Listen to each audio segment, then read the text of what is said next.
wonderful Aurora fans I've heard everything about. She may or may not be close. I can't confirm anything. Did Okay, you? okay, yeah. Sorry. Okay, in the room. Going to count it, Ariel, in 5, 4, 3. Hello, everyone watching online and everyone here in our lovely auditorium. You've just got to witness a Touch Divine, a special exclusive performance for you guys in the room and you guys watching at home of the wonderful Aurora, who's just released her latest child. Have we listened to it? Of course we have. And all those fans will know that I'm referring to her brand new album. And that is why we're here right now. You're going to get the opportunity to meet Aurora and speak with her. We have some questions that you guys have previously sent in. So shall we get her on stage? She's wonderful. We've had we tried so hard. Here she is, Aurora. I was going to give you a bit more of an introduction. I was going to say we tried so hard not to have a conversation earlier because we didn't want to ruin what we were going to do this evening. True. But then we were rubbish at that, weren't we? We were very bad at that. Really rubbish. It's Aurora, ladies and gentlemen. So we've just got to see your incredible performance of 6 songs, specially chosen by yourself, the ones that you said that needed the attention, the ones that you wanted to put out there like tonight. Yes. They've all got to see it. Everyone at home as well. You can wave to the cameras. With these. And I just got a bit of intel because there was choreography, there was performance, there was movement all everywhere. But it took, a day and a half to come up with the choreography? Yes, it did. We just rehearsed Which is for incredible. a day and a half, and then we recorded the whole thing in one day. It's of course, obviously, it always happens when you need it the least, but I got really sick. So I'm actually really sick in the show. You'd never know that. So my voice sounded a bit like shit, but I did my best. I drank a lot of tea, prayed to Persephone to give me strength, and then it was okay. Well, you couldn't tell. And I love that the build of the performance that takes you right to the end, and then you have that one beautiful moment at the end where it's just you. And I feel that's everything about you. You take us on this journey with your music, with your body of work, and your brand new child, the gods you can trust. How does it feel to have it out to the world? It's unleashed. It's there for everyone. It's very strange, but it's very nice, and I'm so overwhelmed and grateful for all the love you've given it, and like the way you've been diving into its lyrics and symbolism and how it's all connected. You know me, but that's really touching. Well, talking about connection, some of the wonderful people in our audience here and at home have been able to send in questions before this preparation. And I'm going to get straight to it. I'm going to dive into these questions because it's all about them and you and your connection together, as you just mentioned. So first up, Olive sent us a wonderful question. Olive, I think someone here. Olive, Hello. there she is. Olive, who's in the auditorium with us, she wants to know, how does it feel to know how much your music impacts your lovely fans? Oh, it's hard to describe with the primal language we've been given.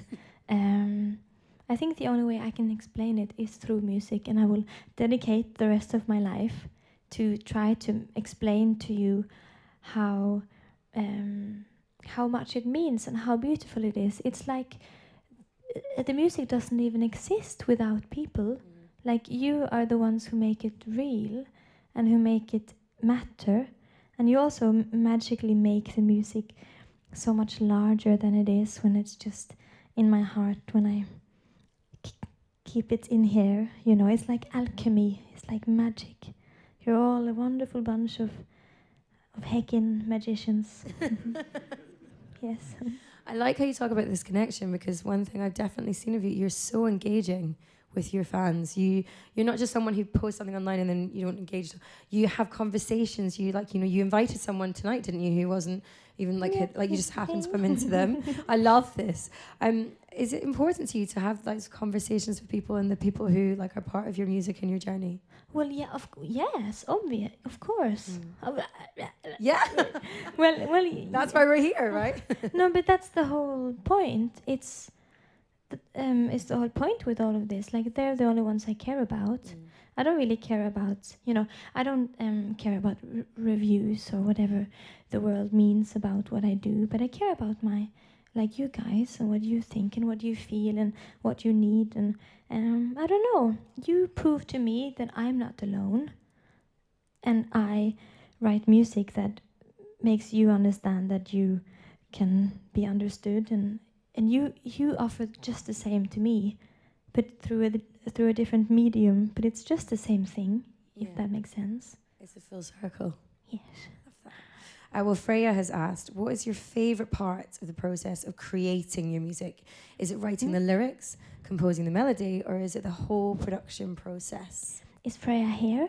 No, or is she home? No, she's not here. She's at home. Hello. Well, I love all of it. Writing music and writing albums is my favorite part of existing. I really love it. And I think my favorite part must be I can't compare them. Like writing the lyrics is like falling in love.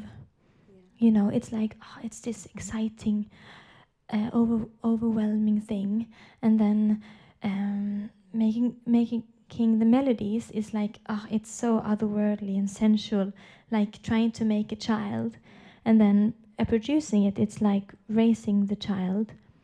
I love all the parts, but I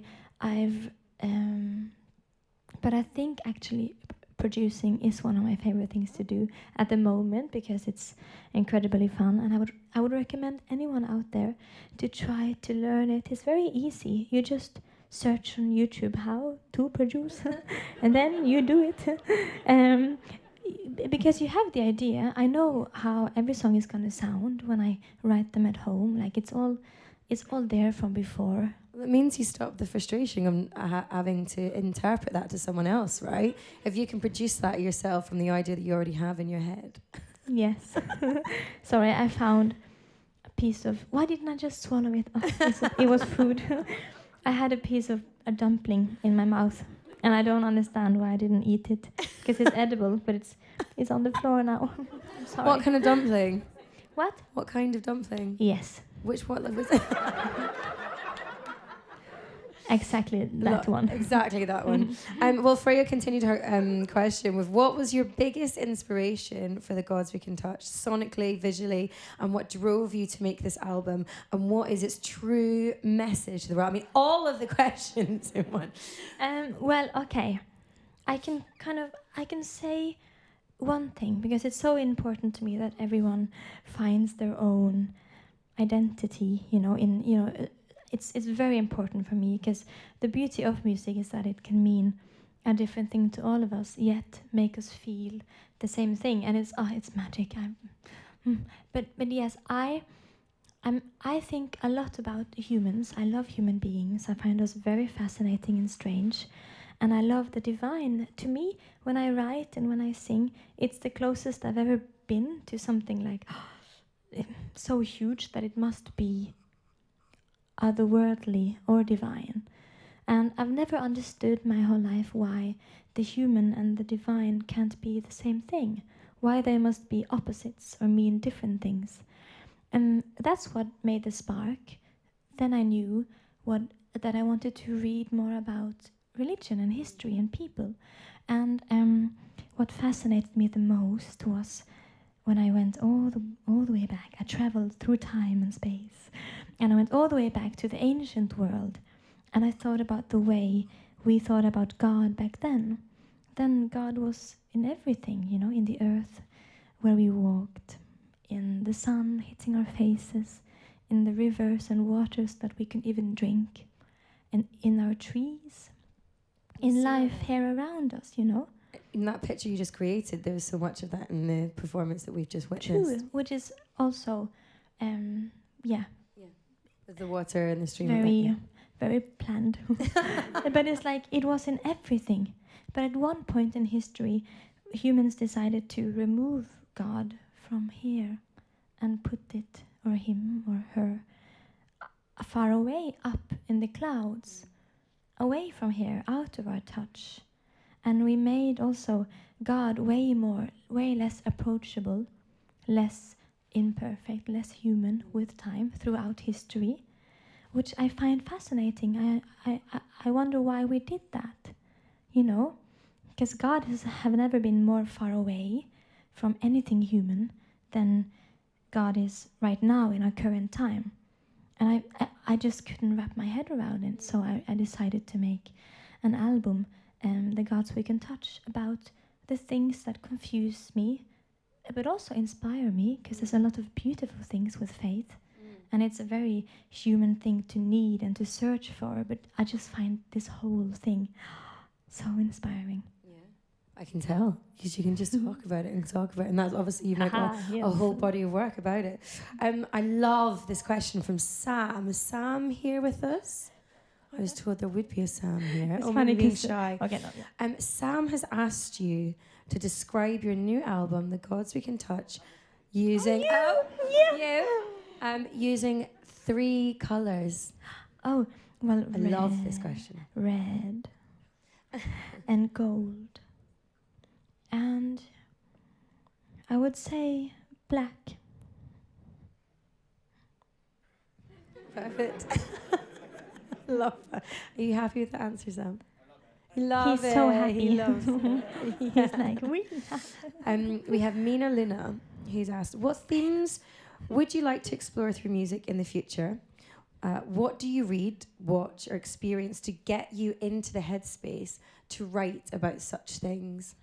Well, I always read a lot around every album. I have to read quite a lot of books and discuss these topics that I want to write about with quite many different people.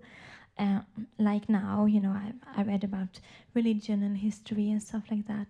And on my previous album, I had to teach myself so much about the environment and about like our, you know, I always have to do quite a lot of research for myself, so I understand what I'm writing about. So you're informed. Yes, because I love learning, even though I quit school. Don't quit school. But I have all my albums planned out. I don't know if I've talked too much about this, but I have all my albums ready. So you know what the next child's going to be? Oh yes, I've started making it already. Amazing. And I can't tell you yet what it is, but I think you will understand when it comes. And I think when I'm older and I look back at my life and my albums, we will all see together that each album have been one independent part of a long process, but they're all different steps. How many steps are there? I'm trying to get the exclusive. Well, there are 8. Okay. And I know that's frightening, because that's not too many. But one step might consist of many. As a little riddle for all of you. Yes. But there's 8 chapters. Okay. In this storyline, at least.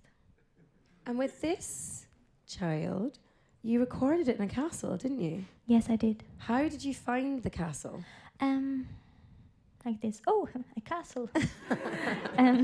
No, I found it by coincidence. Yeah. And you always planned to record it, or just you thought, actually, this is the perfect environment? I loved I knew that this is where I want to make my album, and I know the people that own it or that, you know, stay there, and I thought it was like a win-win situation, because I got to be in the castle and they got to have a guest in their castle, which they love because they're very social and beautiful people. But yes, I rented the castle for a month. Actually last year in November. So the album has been with me and been done for quite some time. But then I wrote Giving Into the Love in like June last year. So I was like, we have to remaster the album and make like all of these versions, like the vinyl is different than, but that was only because I wanted to add Giving Into the Love, which came much later. Was there certain challenges with recording in a castle, or did it all add to it?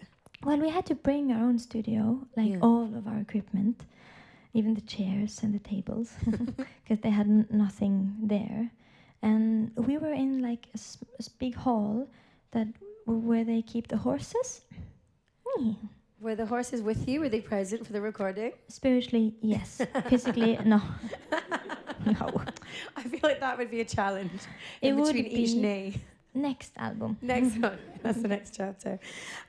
Cyrene has asked, what inspires you most in the Scandinavian landscapes? The drama of her.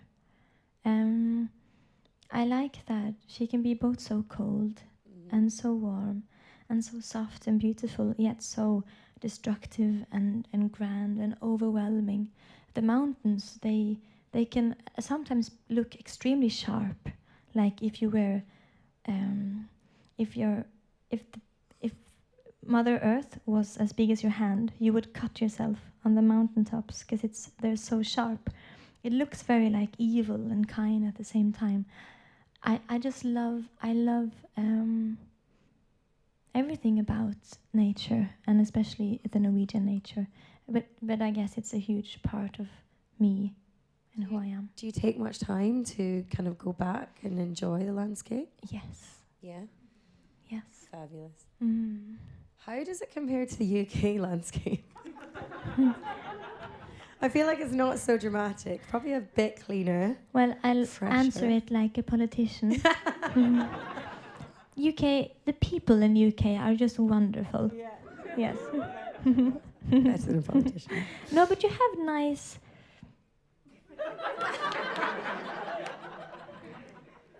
Like the lands, like that you can see the hills and actually look far ahead. That's quite magical. You can't do that in Norway because there's a mountain there and you see nothing. So that's kind of nice. Yeah. You said answer like a true politician, better than a politician. Complete Yes. honesty. But it's not so hard to answer things better than a politician. They're not so good at answering things. Do we have Luke in the house here with us? Hello, right bang in the centre. This is your question. Luke wanted to know, is there an artist whose music had a big emotional impact on you, or who has a big emotional impact on you when you listen to them? Well, I love Hans Zimmer, and I love Ennio Morricone, and I love Enya, and I love Gojira. Wow. And I love either like really filmatic and like spiritual and grand music, or I like heavy metal. Yeah. Because that's like a wall of sound coming towards you like a tsunami, which I love. Or I like the Prodigy or Chemical Brothers, like really hard rave music. That's the three music I like. I feel like those genres of music fit perfectly in with the Scandinavian landscapes we just talked about. When you said like the wall of sound, you mentioned about Norway, the mountain right in front of you, and then the more kind of cinematic and epicness, and then the rave. What kind of landscape would that be? Well, rave to me sounds like how I experienced the world once I first traveled outside of the borders of my little home. The world sounds like it's just a forever going rave party. Very intense. Yeah. But you can get lost in it. Yes, true. Caitlin, does that answer your question? By the way? Look, it did. Yeah. Thank you. Caitlin, who is at home, would you either write for or perform in a musical? Oh, yes. Yeah. Any type of musical? Have you ever thought about it before? Have you started writing one? I would love to. Well, I'm writing something, but that's a secret. But yes, definitely. Would you prefer to write it or perform it, or would you like to do both? Oh, all of it. All of it. All of it. I think I want to try as much things as I can. Do you like a challenge? Yes. You do? Yes. Would you see a musical as a challenge or something that you think? Well, yes, kind of. Yeah. And I've never seen a musical in my life. Actually. Never? No. I love that. But I'm imagining it being like... Well, like that. You can get some musicals where human beings dress up like cats, and you can also get musicals that are love stories. And there's also musicals that, well, I mean, they're animations, aren't there? There's animation. There's a plethora. So I feel like you could dive into any one of those. You could even make a heavy metal musical. Yeah, that could be nice. I feel like that could definitely be about something. 2 eggs that fall in love. I adore you. You're amazing. We have Beatrice. Is Beatrice in the house? Where are you? People are being really Beatrice? shy because I asked to say their names. Oh and they yeah, don't but say- we're all shy, all of us. Yeah. That's how we are born, and that's why we're all here. And then the little hand goes up when we start speaking the question. But Beatrice would love to know, if you could only compose one more song in your life, what would the theme and emotion be in it? Oh. Well, it would have to be some kind of goodbye, but a goodbye that doesn't feel like a goodbye, but more like an open ending. So I guess I would write about how to come to peace with something, with losing something, or with things ending. Because it would be so sad for you, it would be so sad for me. So I would have to write a song that would get us through the grief of this being the last song. I feel sad even just hearing that from you. Yes, good. Let's maybe not make that the No. yeah, okay, not yet. But thank you for your question. It's inspiring the next album, the next chapter. Do you have a favorite song from your new child?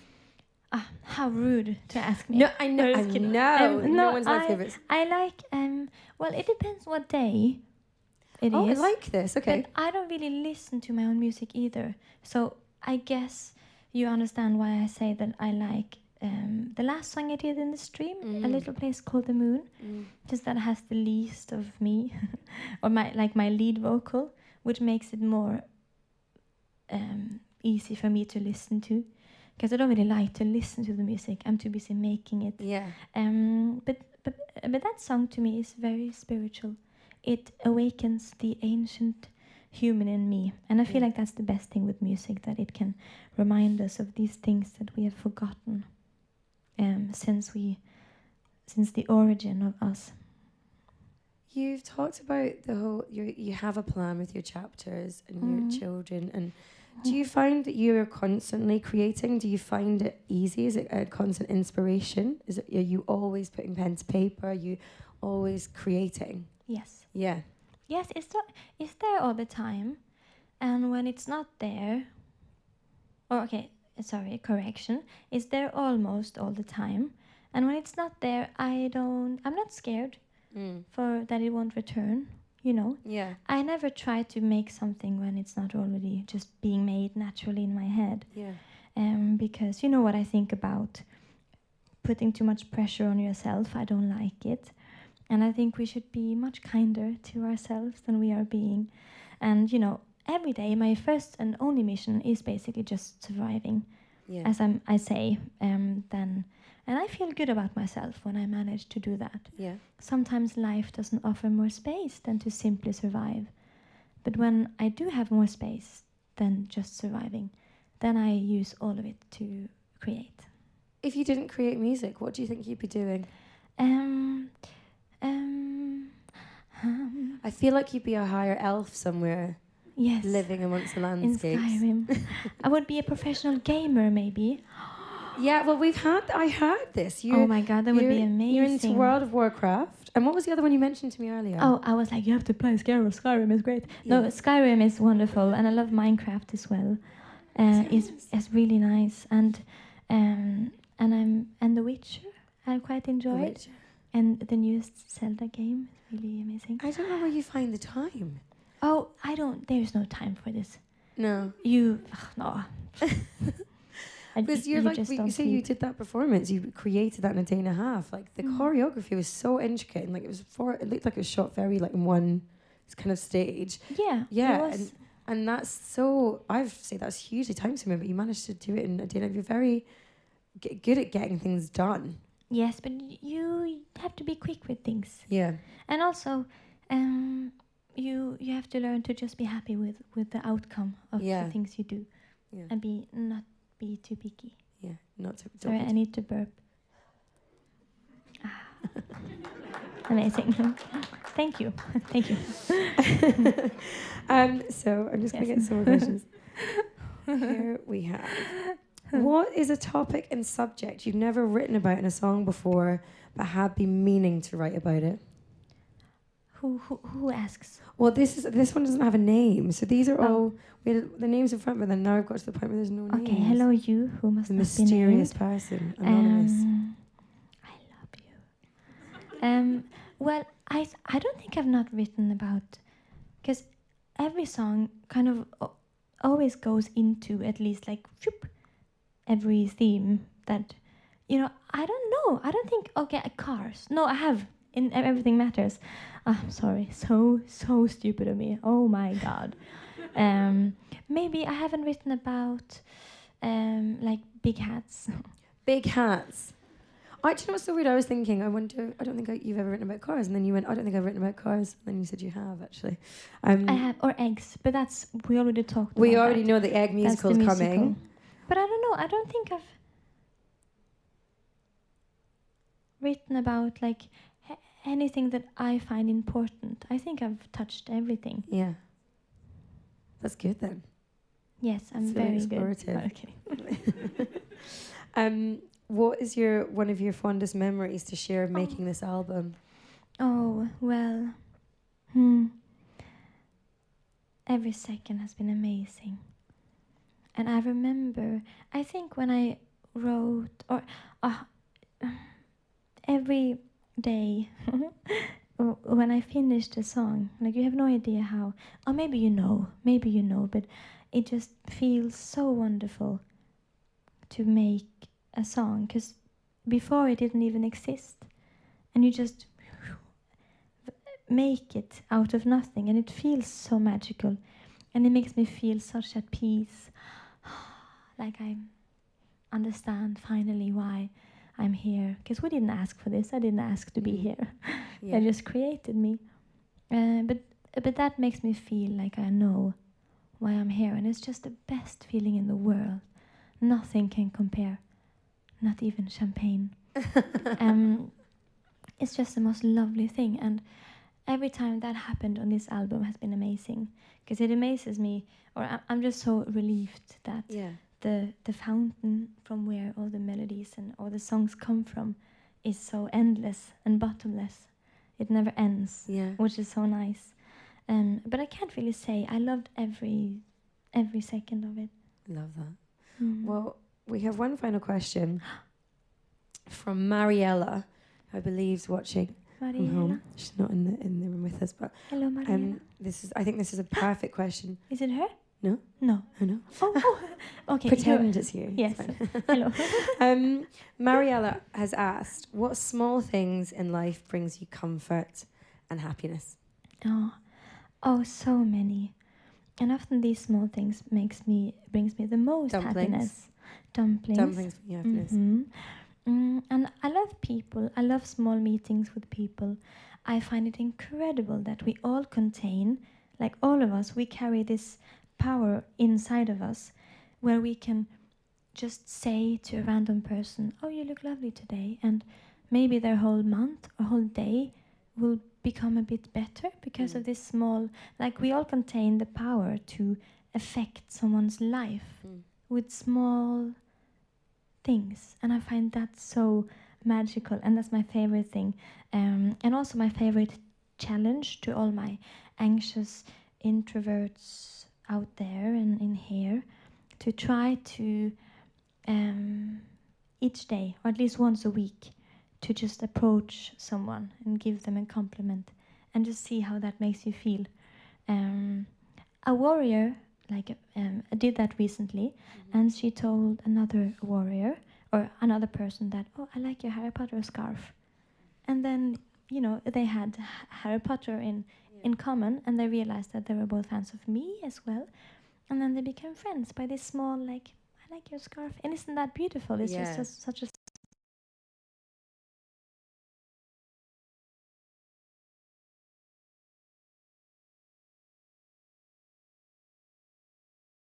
sunrise, Because no, sun down, sun. Down, sun.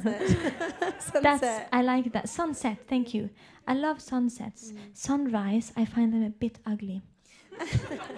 And I love sleeping long. I love making babies smile. They're boring conversation partners, but it's lovely when you make them smile. When you make them cry. That's also neat. Just kidding. And I love, so many things. Oh my God, how do I even like food? Oh, what an amazing thing! What was the cocktail you mentioned? Prometheus. Prometheus. Mm. Designed to be like Prometheus. Well, I don't know how that can make sense. When you say that he was like... He was a titan. Titan. He made mankind from clay, and he stole the fire from the gods to finish his work.